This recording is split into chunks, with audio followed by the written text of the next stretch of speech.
Thank you, Bar. Yes, Lynda's here. Today we are making a pear and ginger upside down cake kind of thing. That's exactly it. There's a kind of... You have to make another one, by the way, because the Fury brothers are after eating one of them, all right? Oh, yeah, I did send one out the back.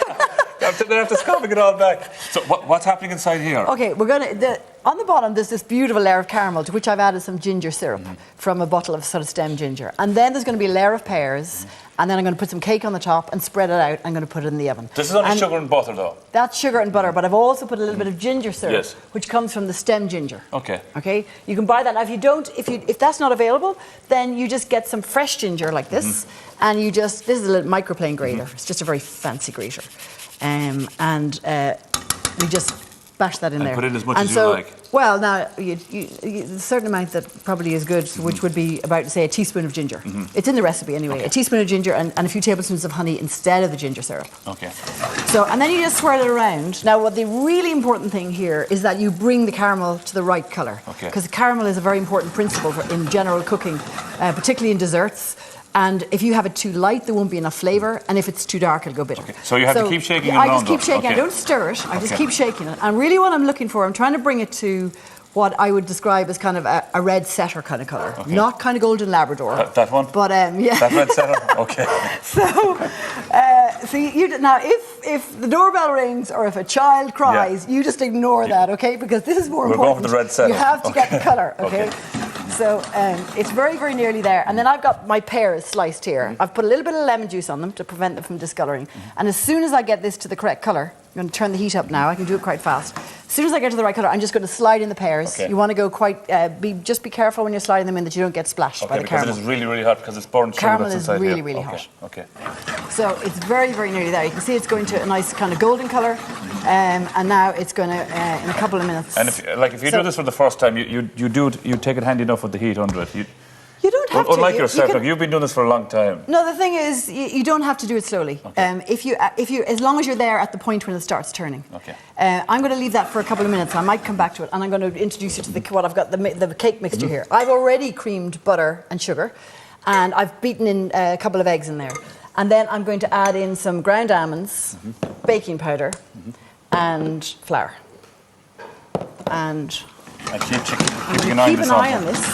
You just got to be, multitasking. Okay. Yeah, if you're only doing this. You're well used to doing that. So this is kind of getting red setter-ish. Well, it's not quite now. Not yet. Okay. You're obviously. I have a lighter red setter at home than you have. So we're just going to leave that a tiny bit further, and then I'm just going to fold this in, and that'll be ready as soon as the pears are ready to go into the caramel. And I'm going to put in my ginger syrup. The smell out of this is really nice, Lynda. Mix that all. Yeah. And now that's ready. Okay. Now you can see we actually reached the colour we want. Okay. So at this point I turn off the heat, and then you're not going to turn on the heat on this anymore. No. That's it. And very carefully I just slide my pears in, and then just. George and Eddie Fury are looking for another slice of this cake. Would you believe it? Well, they're going to get a nice hot slice now out of the oven if they hang around. They want to take some home with them. So we're going to spread those out. Then I'm going to put. So there's no heat under this at all? There's no heat under that at all.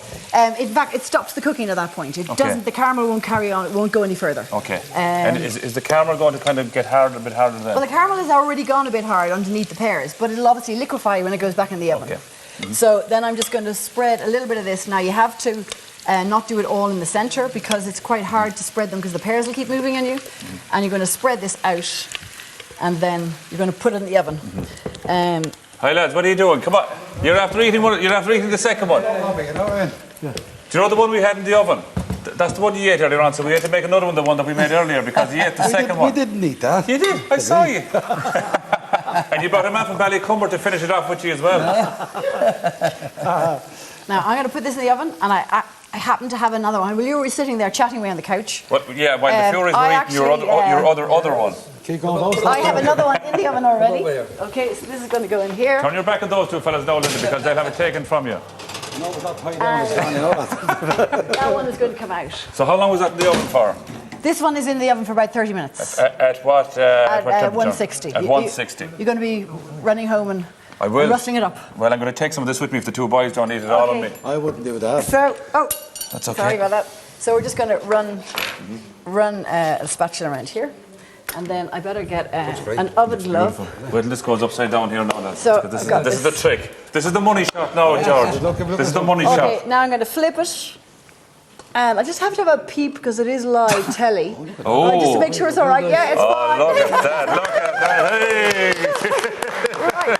So now that is the best when it comes steaming out of the oven Look and at it's lovely and warm. Can I offer you a slice? Oh, Both please you and do. Maura. Maura, And would like to anybody come else over. there? Come on, Yeah. come on, George, come on, you have to come in, Eddie. You have to get some as well now because Oh, that looks great. Okay. the recipe can be found on our website, of course, rte.ie/food. So this is very cheap. How much does it cost to make all this? This costs about like $4.75. I'd say for the whole thing. Yeah. So if you make 10 slices And out of you it, so could it's easily almost get 50 10 cents. slices out of this. What's the trick with the moistness of it? Is that the... Well, is the that the trick moistness with is it, or- coming from the The red setter you see- technique. you see, we didn't have enough plates out for these guys. Don't worry, I'll It's get like, you. We share this one. and I'm going to just make a little Tastes better when it's a cooled little down. creme fraiche. Hang on, I'll get you something else here. Oh, here we go. Yeah, hang on. Okay, a little bit of creme fraiche I'm to like a go mother with and it. father. Here, I'll give you forks first of all. I- Here, George. Oh, thanks very much. Here, we'll God bless switch you. over here. Yes, come around the table. Come around the table. It's beautiful. Have a little Really taste. nice. Only No, small bit. very nice. You can have a taste on it, and I'll ask you, was this the same as the last one you ate? 30 seconds ago before you came in. Is that the same one, is it? You were saying, stay away from the cream, you. I won't touch the cream. That's lovely, yeah. That's promise. I'm like a mother and father to you. God bless you.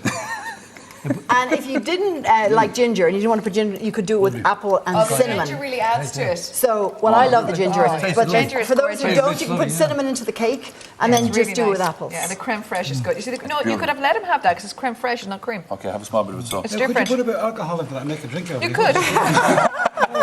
Could you put brandy in it? I don't think brandy would be great with Sherry? it. No, our sherry. Sorry, lads. Pour a bit of whiskey out. Wrong number. Linda, thank you very much. Yeah. Thanks very much. Of course, it's competition time now. We have €2,000 up for grabs today and every day this week, Maura. Just to put a bit of a spring in our step, I suppose. Here's today's question. Cork belongs to which of these provinces? Connacht, Munster or Leinster? If you know the answer, call 1516 71 71 44 or text COMP followed by your answer name and where you are in the country to 57117. Viewers in Northern Ireland can also text to 57117 or call the number on screen. You must be over 18 to enter and lines will close at 5:30 today. The lucky winner... Get your paper plates. I wanted for the train going back. And Lynda, you have to pack up those for the lads. Now, after the break, we're going to be catching up with these people, Irish music legends, the Furies, if they stop eating cake. We're talking about George's near-death experience, and he'll have a glass of water as a treat. No drink. And from wild Atlantic getaways to luxury spa days, we'll be going through some of the best Irish hotel deals, all that and more after the break.